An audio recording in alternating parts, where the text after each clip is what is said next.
அஸ்ஸலாமு அலைக்கும் வரஹ்மத்துல்லாஹி வபரகாத்துஹு. இப்போ நான் உங்களுக்கு ஜிஞ்சர் கார்லிக் பேஸ்ட்டில் அரைக்கும் போது என்னென்ன டிப்ஸ் பண்ணலாம் அப்படின்னு நான் உங்களுக்கு சொல்லித்தரேன். ஓகேவா? கவனமாக கவனிச்சுக்கோங்க. நீங்கள் அது மாதிரி செஞ்சுட்டு எனக்கு கமெண்ட் கொடுங்க. அதுக்கப்புறம் நம்ம இப்போது ஒரு ஆன்லைன் வெப்சைட் பற்றி பார்க்கலாம். ஜென் ரிவ்யூ அந்த கம்பெனியோட வெப்சைட்டு எல்லாமே நான் டிஸ்கிரிப்ஷனில் கொடுத்துருக்கேன். நீங்கள் உள்ளே போய் சர்ச் பண்ணி பார்த்துட்டு அந்த ப்ராடக்ட்ஸ் உங்களுக்கு ஏதாவது வேணும்னா பை பண்ணுங்கள். இன்ஷால்லா ஜென் ரிவ்யூ கம்பெனி வெப்சைட்டை நம்ம பெரிய லெவலில் இன்ஷால்லா கொண்டு போகலாம். நல்ல ஜென்யூனான கம்பெனி, நீங்கள் பர்ச்சேஸ் பண்ணிக்கலாம். நீங்கள் உள்ளே போய் பார்த்துட்டு உங்களுக்கு தேவையான ப்ராடக்ட்ஸ் நீங்கள் பை பண்ணிக்கலாம்.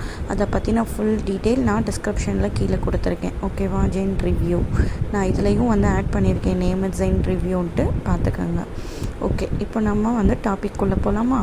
ஜிஞ்சர் கார்லிக் பேஸ்ட் அரைக்கும் போது உங்களுக்கு தேவையான அளவு உப்பு ப்ளஸ் ரீஃபண்ட் ஆயில், இந்த ஆயில் சேர்த்து நீங்கள் அரைச்சிங்க அப்படின்னா கெட்டு போகாமல், கலர் சேஞ்ச் ஆகாமல் ஃப்ரெஷ்னஸாகவே நம்மளுக்கு எப்பயுமே இருக்கும்.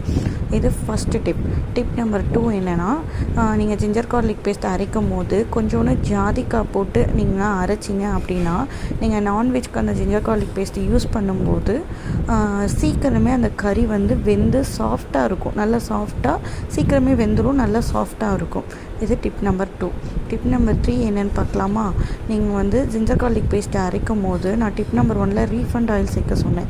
பட் நீங்கள் கோகோனட் ஆயில் சேர்த்து நீங்கள் இஞ்சி பூண்டு பேஸ்ட்டை அரைச்சிங்க அப்படின்னா நல்ல ஃப்ளேவராகவும் நல்ல வாசனையாகவும் நல்ல ஃப்ளேவராகவும் இருக்கும். உங்களுக்கு அந்த டேஸ்ட் ரொம்ப பிடிக்கும்.